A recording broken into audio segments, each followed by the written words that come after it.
दोस्तों, अगर आपको लो बीपी की शिकायत है और आप लगातार कोई भी मेडिसिन खा रहे हैं, इस्तेमाल कर रहे हैं, यहाँ तक कि आप मेडिसिन के एडिक्टेड हो चुके हैं, तो आप सभी को बताना चाहूँगी कि लगातार आप किसी भी मेडिसिन का इस्तेमाल करेंगे तो कहीं ना कहीं एक बड़े रोग से आप ग्रसित हो सकते हैं। और अगर आपको लो बीपी है तो आप कभी भी बेहोश हो सकते हैं, यहाँ तक कि आपको दिल का रोग भी हो सकता है। तो चलिए जानते हैं इस खास वीडियो में हकीम सुलेमान खान साहब से क्या कुछ हो सकता है वो घरेलू असरदार नुस्खा जो आप इस रोग के लिए अपना सकते हैं। अच्छा, देखिए, एक बहुत अच्छा नुस्खा है और वो एक चीज़ आती है, उसे कहते हैं हलीम। अच्छा, हलीम तो लोग कुछ और ही समझते हैं हलीम को, लेकिन हलीम बूटी है ये। आप सर्च करेंगे तो हलीम बूटी आपके सामने आ जाएगी, सस्ती आती है। लाल लाल से बीज होते हैं ये, तिलों की तरह होते हैं लेकिन लाल लाल से होते हैं। और ये आपने देखा होगा जब हम कभी आइसक्रीम खाते हैं या फालूदा खाते हैं, फालूदा, तो फालूदे में दो किस्म के बीज डले होते हैं, एक काले काले से और एक लाल लाल से। जो लाल वाले हैं ना, इसको हलीम कहते हैं, हलीम बूटी। ये आप ले लीजिए 200-300 ग्राम, और इनको चाहे तो ग्राइंड भी कर सकते हैं या ऐसे ही साबुत आप एक गिलास दूध में डाल दें 2 घंटे के लिए। और इसमें 1 चुटकी या 2 चुटकी में जितना नमक ज़ैतून आए। नमक ज़ैतून एक बड़ा मशहूर नमक है जो जायके में नमकीन नहीं होता। इसमें डालकर, और शक्कर वक्कर भी मिला दें इसमें, अगर बच्ची को शुगर वगैरह नहीं है तो उसके जायके का बनाकर दिन में 1 बार दे दिया करें, 1 चम्मच। फ़ायदा होना मुमकिन है। ऐसे ही तमाम बीमारियों के असरदार घरेलू उपायों को जानने के लिए आप हकीम सुलेमान जी के इस वीडियो को अंत तक जरूर देखिए और ज्यादा जानकारी के लिए हमारे YouTube चैनल हकीम सुलेमान पर जरूर आएं। यूपी से मोनू मंत्री जी, स्वागत है आपका। मैम, सर से बात करनी थी। बात कीजिए। जी बेटा, बात हो रही है मोनू जी। सर जी आदाब मोनू जी। सर, मैं आगरा से बात कर रहा हूँ। एक्चुअली मुझे अपनी माता जी के लिए 2-3 सवाल करने थे आपसे। बताइए। सर, उनको ना पेट की नाभि के नीचे सूजन रहती है काफी टाइम से, 10-12 साल से ये दिक्कत है। उनको कब्ज भी रहती है और एसिड भी बनता है सर बहुत ज्यादा, और पेट की गर्मी की वजह से बहुत मतलब सारे डॉक्टर हमने दिखाए हर जगह, उनकी काफी इंडोस्कोपी वगैरह सब कुछ कराया सर, लेकिन कोई भी किसी भी तरीके से कोई बेनिफिट नहीं आया। तो सर वैसे एज बता दीजिए। एज है सर 50+ है, 52 के अराउंड है माता जी की। ठीक है, ठीक है। दूसरा सवाल।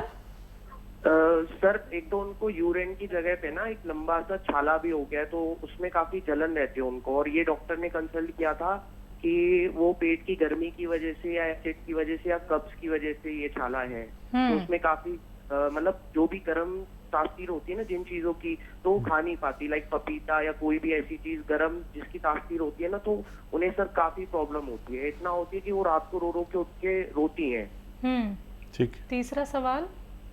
सर, तीसरा सवाल ये है कि उनको ये प्रॉब्लम 8-10 साल से ही है, और पहले काफी डॉक्टर्स को मतलब हर जगह दिखा दिया सर, और कहते हैं ना सारी जो भी रिपोर्ट्स वगैरह सब कराई, जिसमें सर सब कुछ नॉर्मल आ रहा है, कोई भी सिर्फ गैस्ट्रेटिक की दिक्कत दिखा रहे हैं उसमें। एक रिपोर्ट में पेट की, स्टमक की जो हमने रिपोर्ट कराई थी उसमें गैस्ट्रेटिक की दिक्कत आ रही है बस, बाकी हर report A to Z reports normal है। ठीक है। तो बेटा देखो, आपने बड़े बड़े डॉक्टर्स को दिखाया, रिपोर्ट्स कराई, बहुत अच्छे बच्चे हैं आप, अपनी माता जी का बहुत ख्याल रखते हैं, लेकिन आपको सही नुस्खा मिला नहीं है अभी। मैं एक नुस्खा आपको बता देता हूँ, और देखिए बहुत मामूली सा है, बहुत तुच्छ सा आदमी हूँ मैं, लेकिन इससे लोगों को फ़ायदा होता है। देखिए, मेथी तो आप जानते हैं, मेथी का दाना 100 ग्राम खरीदें, और धनिया का दाना 200 ग्राम, और इनको जितना भी बारीक कर सकते हैं पाउडर बना लीजिए। बहुत आसान नुस्खा है।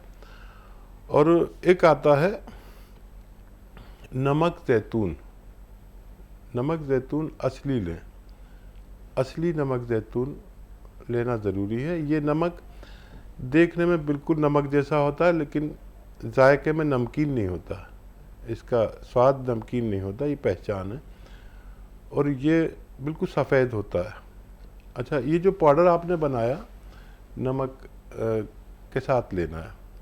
मेथी और धनिया का पाउडर का रेशो मैंने आपको बताया था, 100 ग्राम मेथी 200 ग्राम धनिया। इसको पाउडर बना के 1 चम्मच लें और इसमें 2 चुटकी, ये चुटकी है ना जितना, 2 चुटकी नमक ज़ैतून मिलाकर सुबह नाश्ते से पहले और रात को खाने से पहले आधा घंटा पहले खिला दिया करें। जितने रोग आपने बताए हैं उन सब का निवारण मुमकिन है, तेज़ी से काम करता है। ये आप इनके लिए इस्तेमाल करें और फ़ायदा हो तो आप हमें फ़ोन करके बताएं। हमें बहुत अच्छा लगता है जब किसी के मरीज़ को फ़ायदा होता है, वो फ़ोन करके बताते हैं तो हमारा सेवा भाव और ज़्यादा बढ़ जाता है। तो बिल्कुल देखिए मोनू जी, जब आपकी माताजी को फ़ायदा हो जाए, चाहे कुछ परसेंट ही उनको फ़ायदा समझ में आए, तो आप हमें ज़रूर बताइएगा। अगर कार्यक्रम में कॉल नहीं लग पाता है तो आप अपनी फीडबैक कॉल हमारे हेल्पलाइन नंबर पे भी दे सकते हैं। आइए बात करते हैं अगले कॉलर से। जम्मू से हैं गिरधारी लाल जी, स्वागत है आपका। नमस्कार मैम। जी नमस्कार। हकीम साहब नमस्कार। आदाब सर, जय हिंद, स्वागतम। सर मेरे को इधर सीने के नीचे और पेट, नाभि के ऊपर जो पेट होता है सर, मेरे को 8-9 महीने हो गया सर, और दर्द होता है इधर सर। फिर चेस्ट में भी भारीपन लगता है सर। आपकी उम्र कितनी है? मेरी उम्र है 55। मैं जो बार बार एक नुस्खा बताता हूँ वो बड़ा अच्छा है और वो है बहुत सरल। धनिया का पाउडर बना लें, 1 चम्मच धनिया का पाउडर लें, असली नमक ज़ैतून 1 चुटकी, जितना इसमें आता है 1 चुटकी इसे कहते हैं, 1 चम्मच धनिया मिला के दिन में 2 या 3 बार खाएं, खाने से आधा घंटा पहले। तो आपकी ये समस्या भी अच्छी होना मुमकिन है। गाजियाबाद से हैं विनोद सैगर जी, स्वागत है आपका। जी नमस्कार मैडम। जी नमस्कार सर। पहला सवाल है मेरा। हाँ मैं जब कुर्सी पर बैठा रहता हूँ हाँ तो मेरे पैरों में स्वेलिंग आ जाती है, ठीक है। और जब मैं रात को सो जाता हूँ सुबह नॉर्मल हो जाता है। और दूसरा सवाल ये है कि मेरा बेटा है और उसकी उम्र लगभग 18 वर्ष है,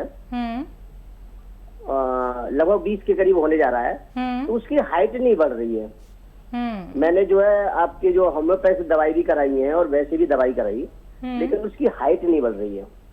तीसरा सवाल जी, तीसरा सवाल मेरा ये है कि मेरा कोलेस्ट्रॉल बढ़ा हुआ है।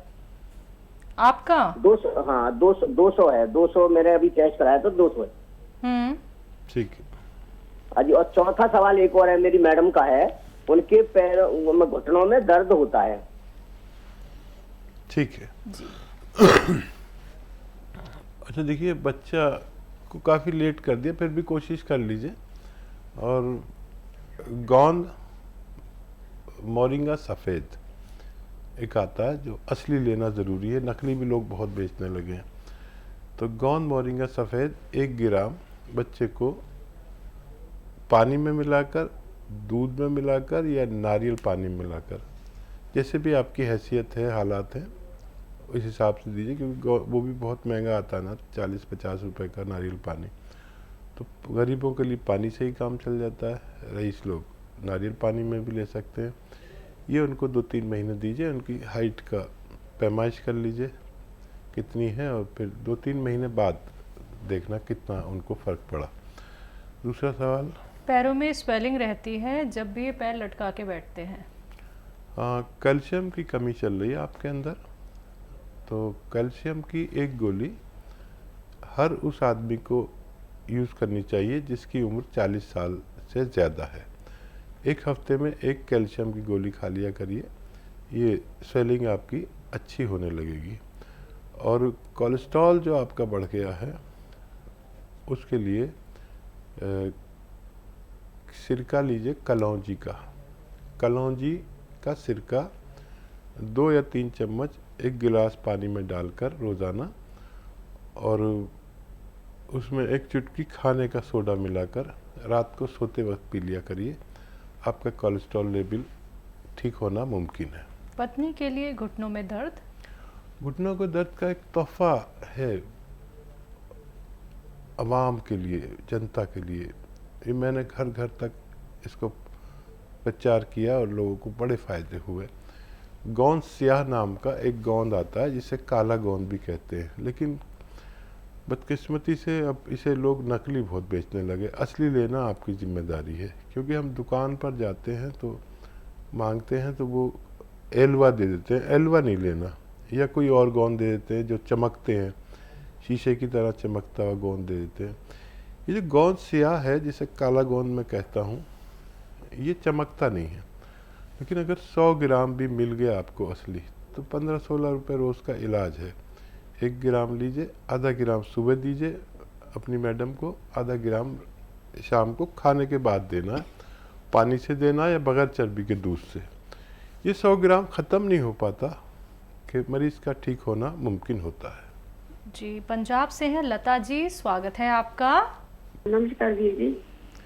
लता जी आदाब, बहुत सेवा कर रही हैं लता जी, बहुत मेहनत करती हैं, हमारे से भी ज़्यादा मेहनत करती हैं। नहीं भाई साहब, हम नहीं मेहनत करते। मैं तो आपका, आप सुबह ना बोल रहे थे कि मैं रिटायरमेंट लूंगा।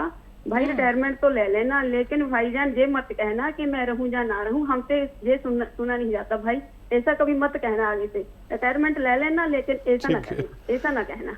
हाँ, भाई हमको तो, हम आपकी देखो कितनी बहनें हैं, कितने भाई हैं, सभी आपके साथ जुड़े हुए हैं, कितना काम करते हैं। वो अपने लिए करते हैं, आपके लिए नहीं, भगवान के लिए करते हैं, वो अपने लिए करते हैं। लेकिन ऐसा मत कहना भाई। ठीक है। ऐसा मत ना और कोई सवाल है भाई? बहन आपका? नहीं बहन भाई, सवाल कोई नहीं है। मैं तो यही, मेरे को अच्छा नहीं लगा जब ये कहा। उस समय से मेरे को उलझना लगी पड़ी है कि कब मेरे भाई से मेरी कॉल होगी तो मैं कहूंगी। ऐसा मत कहना भाई। हमारी बहुत प्यारी बहन है, भाई हमारी बहुत प्यारी बहन है जो बहुत ज़्यादा खिदमत करती है लोगों की, अपने पास से पैसे खर्च करके लोगों की सेवा कर देती है। ऐसे लोग दुनिया में बहुत ज़्यादा नहीं हैं, और जो भी हैं वो मेरे साथ जुड़ गए हैं। तो मैं मेरा सब सम्मान करता हूँ और आपके जज्बात की बहुत कदर करता हूँ। और ये सच है कि हर किसी को अपने रब की तरफ जाना है, तो रिटायरमेंट तो लेना है। कभी काम से रिटायरमेंट, कभी ज़िंदगी से रिटायरमेंट, सबको लेना है। लेकिन मेरी बहनों को बुरा लगता है तो मैं एहतियात करूँगा। और मेरा मतलब होता है कि मैं जब रिटायरमेंट ले लूँ तब मेरा काम आप लोग करते रहें और ये सेवा का रास्ता खुला रहे सबके लिए, हर धर्म के लिए, हर जाति के लिए। दवा तो कोई जाति धर्म नहीं मानती। ये डॉक्टर असली वो है जो कोई जाति धर्म न माने और हर अपने दुश्मन का भी इलाज करे। और उसको कसम लेनी पड़ती है, हमारे पेशा इख्तियार करने वालों को कसम लेनी पड़ती है कि वो अपने दुश्मन का भी इलाज करेगा। तो हम लोग इस पर मजबूर हैं। मुझे बहुत अच्छा लगता है कि मेरे साथ दुनिया के बेहतरीन लोग जुड़े हुए हैं, यहाँ से लेकर अमेरिका तक से लोग सम्मानीय हैं जो मुझसे मोहब्बत करते हैं, फ़ायदा उठाते हैं और दूसरों को फ़ायदा पहुँचाते हैं। मैं हमेशा आपका आभारी रहूँगा इंशाअल्लाह।